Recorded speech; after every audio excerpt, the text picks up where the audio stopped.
مردے کچھ بھی نہیں جانتے. آئیے آج اسی پہ بات کرتے ہیں.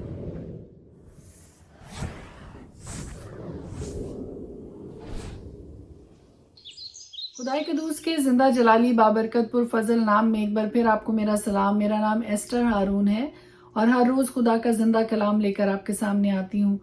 آج جو تھاٹ جو خیال آپ کے ساتھ شیئر کرنے کو ہوں وہ خدا کے پاک کلام میں سے وائس کی کتاب اس کا 9واں باب اور اس کی 5ویں آیت سے میں آپ کے لیے پڑھنے لگی ہوں. خدا کے کلام میں لکھا ہے کیونکہ زندہ جانتے ہیں کہ وہ مریں گے پر مردے کچھ بھی نہیں جانتے اور ان کے لیے اور کچھ اجر نہیں کیونکہ ان کی یاد جاتی رہی. خدا کا کلام بڑی صفائی کے ساتھ ہمیں یہ سکھاتا ہے وائس کی کتاب میں اس کی 5ویں آیت میں جو میں نے ابھی آپ کے لیے پڑھی ہے کہ زندہ جانتے ہیں کہ وہ مریں گے پر مردے کچھ بھی نہیں جانتے اور ان کے لیے اور کچھ اجر نہیں ہے.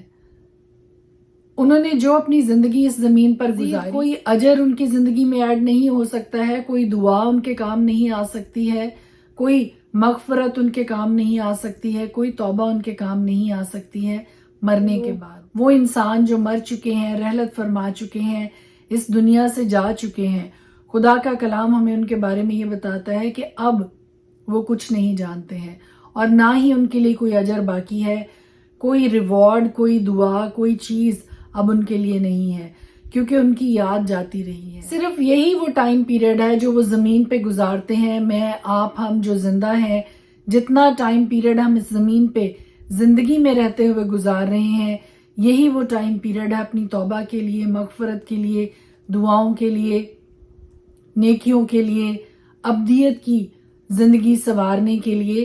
لیکن ایک بار جب انسان مر جاتا ہے اور وہ اگلی دنیا میں چلا جاتا ہے تو پھر ان کے پیچھے چاہے پھل بانٹے جائیں, چاہے دعائیں کی جو مرضی کیا جائے, وہ ان کے کام نہیں آنے کا. صرف وہی دعائیں کام آئیں گی جو زندگی میں رہتے ہوئے, زندہ رہتے ہوئے مانگی جائیں. سیکھ آج میرے لیے اور آپ کے لیے یہ ہے کہ جو لوگ اس دنیا سے جا چکے ہیں ان کی مغفرت کی دعا کرنے کی بجائے اپنی زندگی پہ غور کیا جائے. جو زندہ لوگ ہیں ان کی زندگیوں پر غور کیا جائے کہ ہمیں کہاں کس طرح سے اپنی اصلاح کی ضرورت ہے, اپنی درستگی کی ضرورت ہے, اپنے آپ کو ٹھیک کرنے کی ضرورت ہے.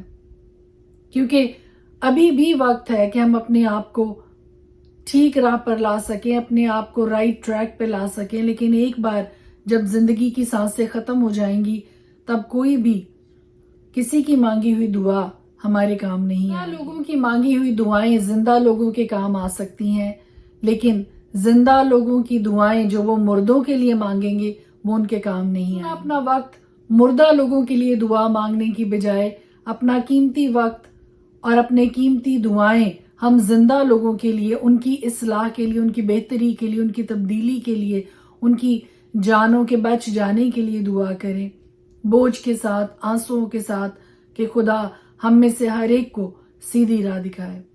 آمین. May God bless you. خداوند آپ کے ساتھ ہو اور خدا ہم سب کو یہ توفیق عطا کرے کہ جتنی دیر ہم زندہ ہیں, عمر خدا نے ہمیں عطا کی ہے, اسی عمر میں اس زمین پر رہتے ہوئے ہم ان دعاؤں کو اپنے لیے اور دوسروں کے لیے مانگ سکیں جو ہم چاہتے ہیں دوسروں کی بہتری کے لیے. آمین. غزل الغزلات 8 باب. کاش کہ تو میرے بھائی کی مانند ہوتا جس نے میری ماں کی چھاتیوں سے دودھ پیا. میں تجھے جب باہر پاتی تو تیری مچھیاں لیتی اور کوئی مجھے حقیر نہ جانتا. میں تجھ کو اپنی ماں کے گھر میں لے جاتی, وہ مجھے سکھاتی. میں اپنے اناروں کے رس سے تجھے ممزوج میں پلاتی. اے یروشلم کی بیٹیوں, میں تم کو قسم دیتی ہوں کہ تم میرے پیارے کو نہ جگاؤ, نہ اٹھاؤ جب تک کہ وہ اٹھنا نہ چاہے. یہ کون ہے جو بیابان سے اپنے محبوب پر تکیہ کیے چلی آتی ہے؟ میں نے تجھے سیب کے درخت کے نیچے جگایا جہاں تیری ولادت ہوئی, جہاں تیری والدہ نے تجھے جنم دیا. نگین کی مانند مجھے اپنے دل میں لگا لے اور تعویذ کی مانند اپنے بازو پر, کیونکہ عشق موت کی مانند زبردست ہے اور غیرت پاتال سی بے مروت ہے. اس کے شعلے آگ کے شعلے ہیں اور خداوند کے شعلہ کی مانند. سیلاب عشق کو بجھا نہیں سکتا, باڑھ اس کو ڈبا نہیں سکتی. اگر آدمی محبت کے بدلے اپنا سب کچھ دے ڈالے تو وہ سراسر حقارت کے لائق ٹھہرے گا. ہماری ایک چھوٹی بہن ہے, ابھی اس کی چھاتیاں نہیں اٹھی. جس روز اس کی بات چلے ہم اپنی بہن کے لیے کیا کریں. اگر وہ دیوار ہو تو ہم اس پر چاندی کا برج بنائیں, دروازہ ہو تو ہم اس پر دیودار کے تختے لگائیں. میں دیوار ہوں اور میری چھاتیاں برج ہیں اور میں اس کی نظر میں سلامتی یافتہ کی مانند تھی۔ بال ہامون میں سلیمان کا تاکستان تھا۔ اس نے اس تاکستان کو باغبانوں کے سپرد کیا کہ ان میں سے ہر ایک اس کے پھل کے بدلے 1000 مسکال چاندی ادا کرے۔ میرا تاکستان جو میرا ہی ہے میرے سامنے ہے۔ اے سلیمان، تو 1000 لے اور اس کے پھل کے نگہبان 200 پائے۔ بوستان میں رہنے والی رفیق تیری آواز سنتے ہیں، مجھ کو بھی سنا۔ اے میرے محبوب جلدی کر اور اس غزال یا آہو بچے کی مانند ہو جا جو بلسانی پہاڑوں پر۔ یسایہ کی کتاب اس کا پہلا باب۔ یسایہ بن آموس کی رویا جو اس نے یہودا اور یروشلم کی بابت یہودا کے بادشاہوں عزیہ اور یوتام اور آخز اور حزقیہ کے ایام میں دیکھی۔ سن اے آسمان اور کان لگائے زمین کے خداوند یوں فرماتا ہے کہ میں نے لڑکوں کو پالا اور پوسا پر انہوں نے مجھ سے سرکشی کی۔ بیل اپنے مالک کو پہچانتا ہے اور گدھا اپنے صاحب کی چرنی کو، لیکن بنی اسرائیل نہیں جانتے، میرے لوگ کچھ نہیں سوچتے۔ آہ خطا کار گروہ، بد کرداری سے لدی ہوئی قوم، بد کرداروں کی نسل، مکار اولاد جنہوں نے خداوند کو ترک کیا، اسرائیل کے قدوس کو حقیر جانا اور گمراہ اور برگشتہ ہو گئے۔ تم کیوں زیادہ بغاوت کر کے اور مار کھاؤ گے؟ تمام سر بیمار ہے اور دل بالکل سست ہے۔ تلوے سے لے کر چاندی تک اس میں کہیں صحت نہیں، فقط زخم اور چوٹ اور سڑے ہوئے گھاؤ ہی ہیں جو نہ دبائے گئے، نہ باندھے گئے، نہ تیل سے نرم کیے گئے ہیں۔ تمہارا ملک اجاڑ ہے، تمہاری بستیاں جل گئیں، پردیسی تمہاری زمین کو تمہارے سامنے نگلتے ہیں۔ وہ ویران ہے گویا اسے اجنبی لوگوں نے اجاڑا ہے، اور سیون کی بیٹی چھوڑ دی گئی ہے، جیسی جھونپڑی تاکستان میں اور چھپر ککڑی کے کھیت میں، یا اس شہر کی مانند جو محصور ہو گیا ہو۔ اگر رب الافواج ہمارا تھوڑا سا بقیہ باقی نہ چھوڑتا تو ہم سدوم کی مثل اور امورا کی مانند ہو جاتے۔ اے سدوم کے حاکموں، خداوند کا کلام سنو۔ اے امورا کے لوگو، ہمارے خدا کی شریعت پر کان لگاؤ۔ خداوند فرماتا ہے، تمہارے ذبیحوں کی کثرت سے مجھے کیا کام؟ میں مینڈوں کی سوکھنی قربانیوں سے اور فربا بچڑوں کی چربی سے بیزار ہوں، اور بیلوں اور بھیڑوں اور بکروں کے خون میں میری خوشنودی نہیں۔ جب تم میرے حضور آ کر میرے دیدار کے طالب ہوتے ہو تو کون تم سے یہ چاہتا ہے کہ میری بارگاہوں کو روندو؟ آئندہ کو باطل ہدیے نہ لانا، بخور سے مجھے نفرت ہے، نئے چاند اور سبت اور عیدی جماعت سے بھی، کیونکہ مجھ میں بد کرداری کے ساتھ عید کی برداشت نہیں۔ میرے دل کو تمہارے نئے چاندوں اور تمہاری مقررہ عیدوں سے نفرت ہے، وہ مجھ پر بار ہیں، میں ان کی برداشت نہیں کر سکتا۔ جب تم اپنے ہاتھ پھیلاؤ گے تو میں تم سے آنکھ پھیر لوں گا۔ ہاں، جب تم دعا پر دعا کرو گے تو میں نہ سنوں گا۔ تمہارے ہاتھ تو خون آلودہ ہیں، اپنے آپ کو دھو، اپنے آپ کو پاک کرو، اپنے برے کاموں کو میری آنکھوں کے سامنے سے دور کرو۔ بد فعلی سے باز آؤ، نیکوکاری سیکھو، انصاف کے طالب ہو، مظلوموں کی مدد کرو، یتیموں کی فریاد رسی کرو، بیواؤں کے حامی ہو۔ اب خداوند فرماتا ہے، آؤ ہم باہم حجت کریں۔ اگرچہ تمہارے گناہ کرمزی ہوں، وہ برف کی مانند سفید ہو جائیں گے، اور ہر چند وہ ارغوانی ہو تو بھی اون کی مانند اجلے ہوں گے۔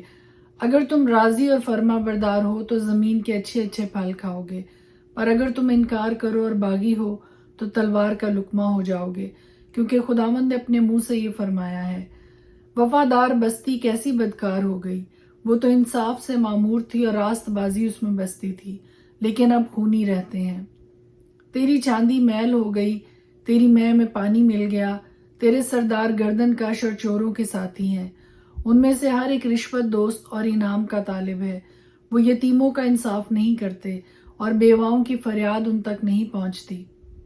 اس لیے خداوند رب الافواج اسرائیل کا قادر یوں فرماتا ہے کہ میں ضرور اپنے مخالفوں سے آرام پاؤں گا اور اپنے دشمنوں سے انتقام لوں گا، اور میں تجھ پر اپنا ہاتھ بڑھاؤں گا اور تیری میل بالکل دور کر دوں گا، اور اس رانگے کو جو تجھ میں ملا ہے جدا کروں گا، اور میں تیرے قاضیوں کو پہلے کی طرح اور تیرے مشیروں کو ابتدا کے مطابق بحال کروں گا۔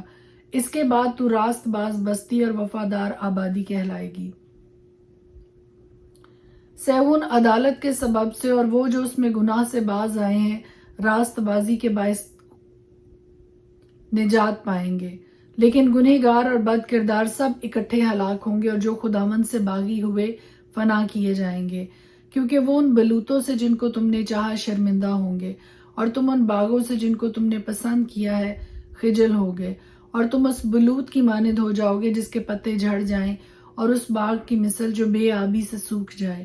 وہاں کا پہلوان ایسا ہو جائے گا جیسا سن، اور اس کا کام چنگاری ہو جائے گا۔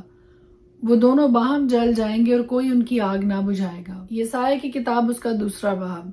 وہ بات جو یسایہ بن آموس نے یہودا اور یروشلم کے حق میں رویا میں دیکھی، آخری دنوں میں یوں ہوگا کہ خداوند کے گھر کا پہاڑ پہاڑوں کی چوٹی پر قائم کیا جائے گا اور ٹیلوں سے بلند ہوگا، اور سب قومیں وہاں پہنچیں گی، بلکہ بہت سی امتیں آئیں گی اور کہیں گی آؤ خداوند کے پہاڑ پر چڑھیں، یعنی یعقوب کے خدا کے گھر میں داخل ہوں، اور وہ اپنی راہیں ہم کو بتائے گا اور ہم اس کے راستوں پر چلیں گے۔ کیونکہ شریعت صہیون سے اور خداوند کا کلام یروشلم سے صادر ہوگا، اور وہ قوموں کے درمیان عدالت کرے گا اور بہت سی امتوں کو ڈانٹے گا، اور وہ اپنی تلواروں کو توڑ کر پھالیں اور اپنے بھالوں کو ہنسوے بنا ڈالیں گے، اور قوم قوم پر تلوار نہ چلائے گی، اور وہ پھر کبھی جنگ کرنا نہ سیکھیں گے۔ اے یعقوب کے گھرانے، آؤ ہم خداوند کی روشنی میں چلیں۔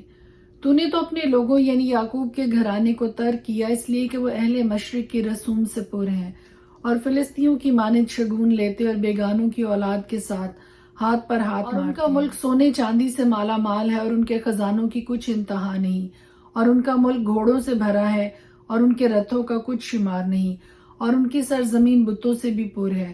وہ اپنے ہی ہاتھوں کی صنعت یعنی اپنی ہی انگلیوں کی کاریگری کو سجدہ کرتے ہیں۔ اس سبب سے چھوٹا آدمی پست کیا جاتا ہے اور بڑا آدمی ذلیل ہوتا ہے، اور تو ان کو ہرگز معاف نہ کرے گا۔ خداوند کے خوف سے اور اس کے جلال کی شوکت سے چٹان میں گھس جا اور خاک میں چھپ جا۔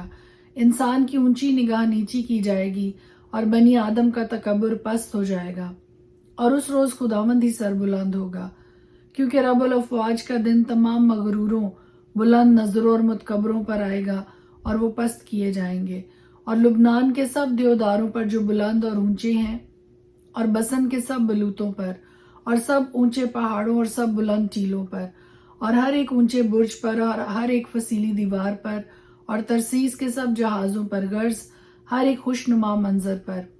اور آدمی کا تکبر زیر کیا جائے گا، اور لوگوں کی بلند بینی پست کی جائے گی، اور اس روز خداوند ہی سر بلند ہوگا، اور تمام بت بالکل فنا ہو جائیں گے۔